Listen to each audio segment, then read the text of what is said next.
Hello everybody, welcome back to Jared Opens a Box here on Jared Takes the L. And we have a pretty cool episode for you guys here today. We're taking a look at some pops from one of the big summer blockbusters. Specifically, this one is Jurassic World Rebirth, which is the 7th Jurassic Park movie, I think. Yeah, the 7th one in the whole franchise, the 4th Jurassic World movie, although I think everyone kind of forgot there was a 3rd one, but that's neither here nor there. The 4th one just came out a couple of weeks ago. Very busy summer, a lot of big movies. This one was actually an idea of Summer's to do here on the channel. I thought, why not? I think it'd be pretty cool. Jurassic World's had a little bit of a presence here on Opens a Box. We just did the fossilized dinosaur pops a couple of months ago, so why not do a round 2? So we have 4 pops today. I didn't collect all of the ones from this particular wave. There were a lot of them. But I got 4 of what we believed were the coolest ones. So we're going to get things started with the only pop that's in the normal-sized box. This is the, I think it's the Quetzalcoatlus. I could totally be saying that wrong. If I am, I'm sorry. I've just never seen anything quite like this before. I know about the Quetzalcoatl, which is like a ancient, like a creature from ancient history, but I've never seen anything quite like that. But anyways, this is Pop Movies number 1801. Of course, the Jurassic World Rebirth. There's the box. I think it looks really cool. I actually really like the box for this particular wave. But yeah, let's take a look at this one and see what it looks like. All right. So here is the Quetzalcoatlus. It's a very interesting looking figure. For one, it actually has its head turned, and I guess that's how it's supposed to be, because there's no moving that head.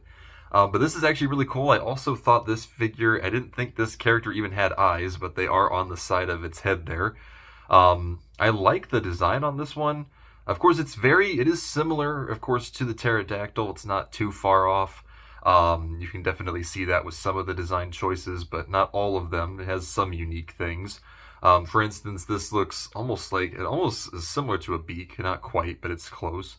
It does have looks like, I don't even know how to describe it. I was going to say, whatever this is, they're not really wings. I don't really know what you would call those, but I think those are really cool. I like the colors on this one, too. It even has a little tail. I gave it a little tail, and it almost looks like chicken feet, but that's just what it looks like to me. But I don't know. But this is cool. This is a cool one. I haven't actually seen the film yet. I really want to see it. Actually, by the time this video airs, I think I will have seen it. But as of right now, I have not seen it.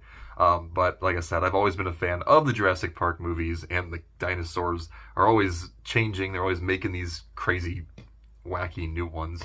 Like this one. I don't think I've ever seen anything quite like this one before, but we have the Aquilops, I believe is how you say this. This is actually the one Summer thought was cute, so that's why we ended up getting this one. It's Pop Movies number 1802. So this one, of course, in the sideways box. Actually, the rest of them are going to be in this box. So let's go ahead and open this one up.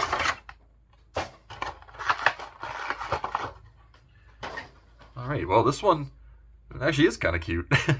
It's definitely tiny. It doesn't really look like it would be, a dangerous dinosaur.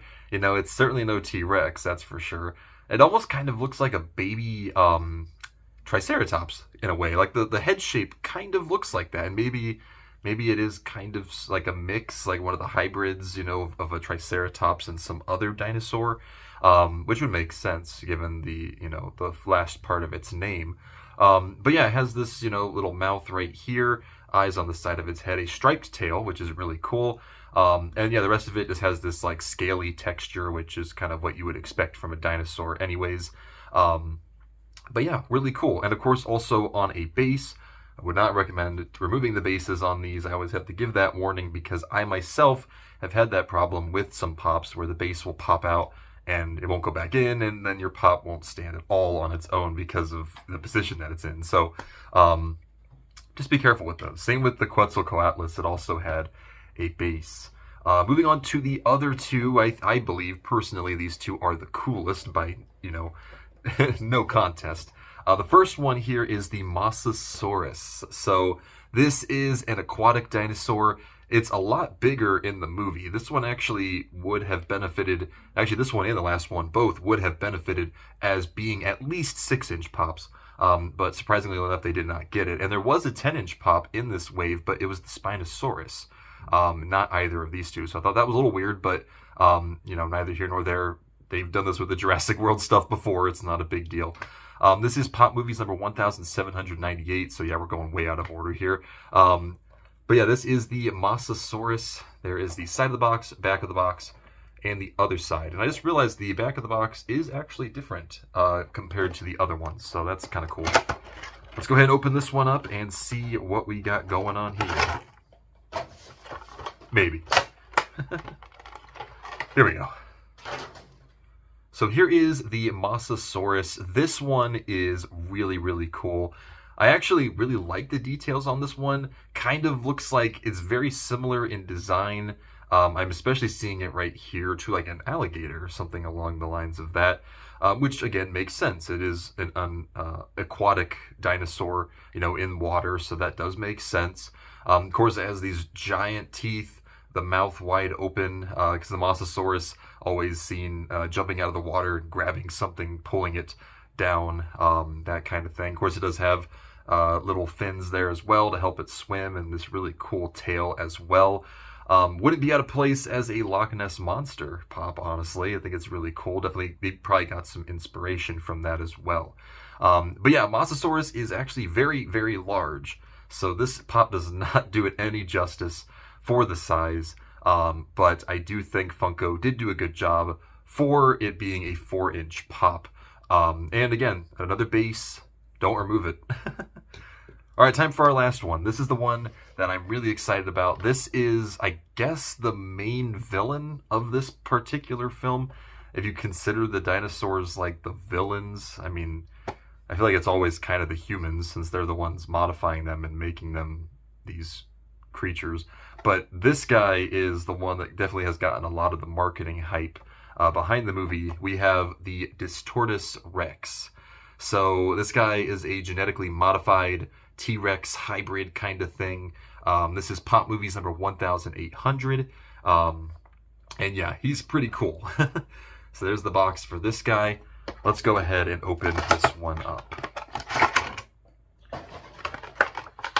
So they were kind of, in the trailers and stuff, they were trying to make him a bit of a surprise. They didn't want to show off too much of the design, but you know how it goes in this day and age. Stuff gets, leaked beforehand. And it actually was not Funko's fault this time. I think it was some other company that leaked the design of the Distortus Rex. But here it is in all of its glory. It actually is pretty big for a normal-sized pop. Like I said, I feel like this one could have done well as a 6-inch pop at least, or even a pop premium, since they've been doing that now. But this one actually looks really cool. I like how it has, obviously it's very similar to a T-Rex, but the head and the face are a little, distorted, as you would imagine from the name. So it, obviously to show that it's been genetically modified. It's not the perfect creature, I'm sure, that they were trying to create kind of thing. A failed experiment, whatever you want to call it. That's obviously what they're going for with the storyline. It even has these tiny hands in it, like coming out of its chest to go with the other 4, the 2 hands and the hind legs. So that's kind of creepy. It's got the little teeth right there. I definitely see this guy being a force to be reckoned with in the movie.